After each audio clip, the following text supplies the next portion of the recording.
Hello, it is Thursday, June 4th, 2026 at 7 a.m. Central Standard Time, and we are in a simulated trading portfolio where I am pricing out various collar spread trades in SPX, and I thought I'd hit record so you could follow along if you found this interesting. We're looking at a one-year daily chart of SPX, and you can see here that the index made new all-time highs a few trading sessions ago, coming in at 76.20.9. We saw some softness yesterday, and the index closed at 75.53.68. And the cash markets are not open. We're pre-market right now. They open in about an hour and a half at 8:30 a.m. Central Standard Time. But when we take a look here at the S&P 500 futures product, we can see that it's trading off by about 30 points this morning. So if markets were to open right now, we would see the SPX index trading off by roughly the same. And we want to keep that in mind when we're building out these spreads. Okay, so if you have a portfolio where you're sitting on gains and the portfolio is highly correlated to the S&P 500, either because you're holding the index outright, you may have some futures positions, or you have a mix of stocks in your portfolio that are highly diversified and highly correlated to the S&P 500, you can use the SPX product as a way to build in some hedges for the portfolio so that you have something to monetize to buy more shares or options or whatever you want to do in the event we get a market pullback. So that is why I am looking at building out some of these positions. I want to head over to the analyze section of the software here.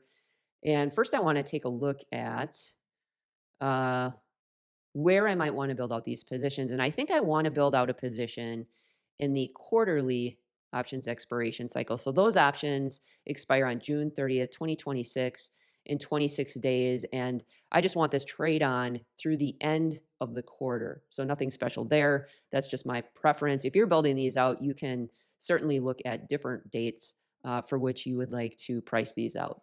There is no right or wrong there. We can see that the implied volatility for this expiration is 15.96. And remember, these numbers here, these implied volatilities are annualized numbers. And there's a little trick where you take the actual number and you divide it by 16, and that will give you a sense of what the options are pricing in for daily movement in the index. So if I get my little calculator out here and I take 15.96 and divide that by 16, the options are pricing in roughly a 1% move in the index on a daily basis. Okay, so that's just something that I wanted to review and something that you may find interesting. The way you would use this information is if you thought, well, oh my gosh, I think the index is going to move by more than that. You would be thinking that the options in general would be trading cheap. You'd open up this options chain and look for individual options to trade based on your market assumptions. If you thought, oh my gosh, the market, there's no way it's going to move 1% a day. You think the options then are probably trading too expensive, and you would be using different strategies based on that assumption, a lot of times premium selling strategies and stuff like that. So I have no idea. It's probably priced fairly, but that's just a review of what those numbers actually mean. We look at these all the time, and I think sometimes we lose track of what those numbers truly mean.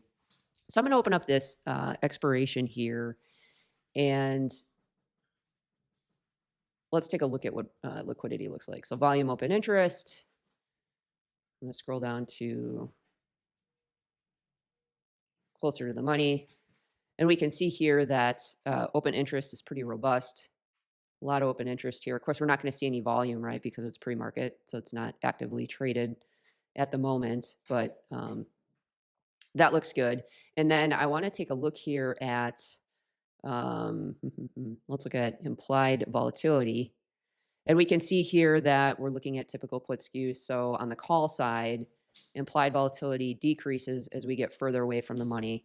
And on the put side, we're looking at implied volatility here. It increases as we get further away from the money. Okay. And we know from previous videos that this put skew makes call credit spreads trade relatively rich because you're selling a higher implied volatility than you're buying. Conversely, it makes put debit spreads relatively cheap because you're buying an implied volatility, okay, and selling an implied volatility that's higher as you move away from the money. Okay, so when we combine the two, selling call credit spreads with buying put debit spreads, you're going to see that from an implied volatility and pricing standpoint, you have a little bit of an edge here, especially if you're carrying long delta in a portfolio. Okay. It is a short position, so you have to factor that in. But if you're going to take a short position, this would be an efficient way to do it. So let's show you what I mean here. I'm going to go to the vertical section here for quotes, and I'm going to go down deep and wide. And for the purposes of this example, I want the strikes for my vertical spreads to be 10 points wide. And we see here we're looking at 5-point wide increments. So I'm going to go 1x2 strike vertical. And then let's go to theoretical pricing and mark and take a look at what we're seeing here for spreads.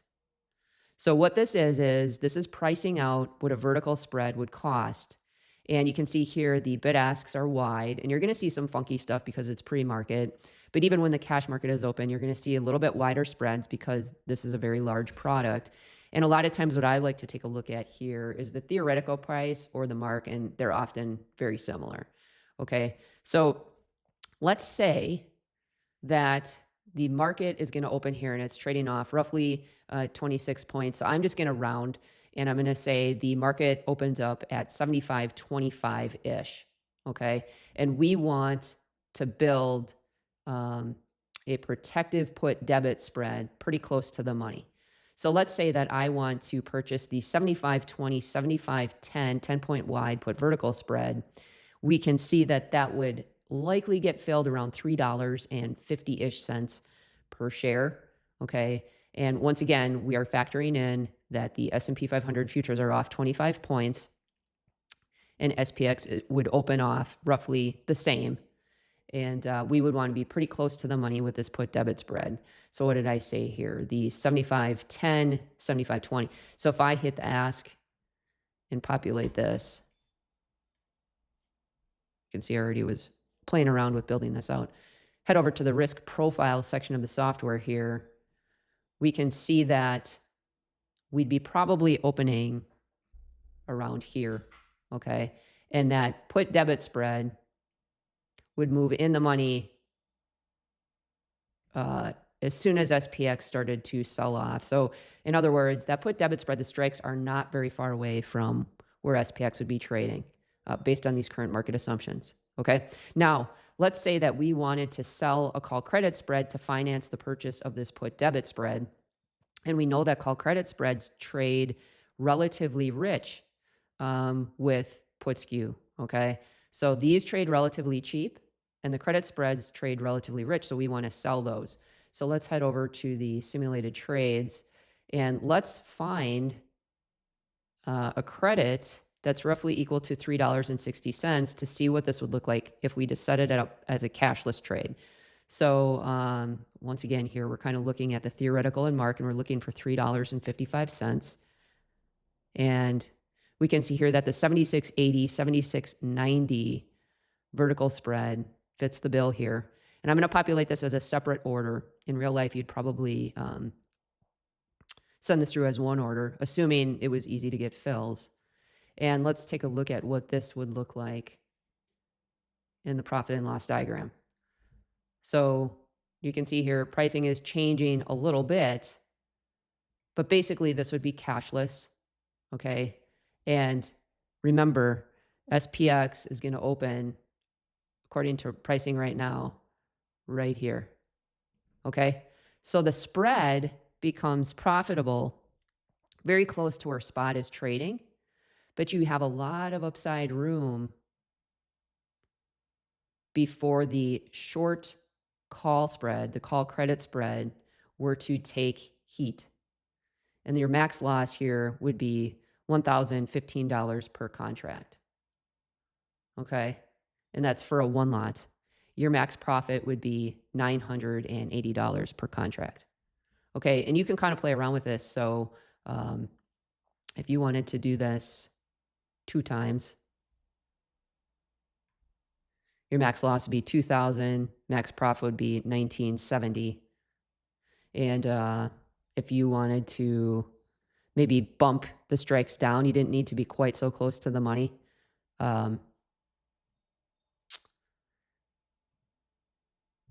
You could play with it that way. So your SPX would open roughly here. This dotted line would move down at the cash open. You're still very close to the money. So if SPX continues down, you've definitely got some management options here with the put debit spread.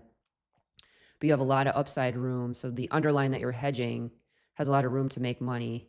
And you're not really going to take heat on that until 76, 75-ish. Well, actually 76, 80-ish, right? It kind of depends if you can put this on for a credit or not. But there's asymmetry here with regards to price. So that's the point, right? So if you're entering into, say, an MES futures position, like I did here, actually, I bought 5 of these, and that's going to simulate being long 250 SPY shares. Notionally, it's the same thing. And you want to hedge a part of that position, you can build out one of these SPX collar vertical spreads, right? And construct a trade that will make some money to cushion the losses on the downside here, but overall allow you to make money to the upside. Okay, so I don't know. I just thought that that was interesting. I'm not sure that many of you are aware of this and what you can do with Skew and some of these vertical spreads, especially in these bigger index products. And I don't know, play around with it. Let me know in the comments what you think. And thanks for listening. Have a good one. This video is for educational purposes only and does not constitute investment, financial, or trading advice. No recommendations to buy or sell securities are being made. All examples are hypothetical and for illustration only. All investments carry risk, including the possible loss of principal. Options trading involves significant risk and is not suitable for all investors. Past performance is not indicative of future results. Consult a qualified financial advisor before implementing any strategy and review your financial situation, risk tolerance, costs, fees, and tax implications. Options trading requires broker approval, and not all strategies are permitted in all account types. Returns shown are hypothetical and not guaranteed. Market conditions can change quickly, and results will vary based on market performance, timing, and execution. Read characteristics and risks of standardized options from your broker or at www.optionsclearing.com before trading options.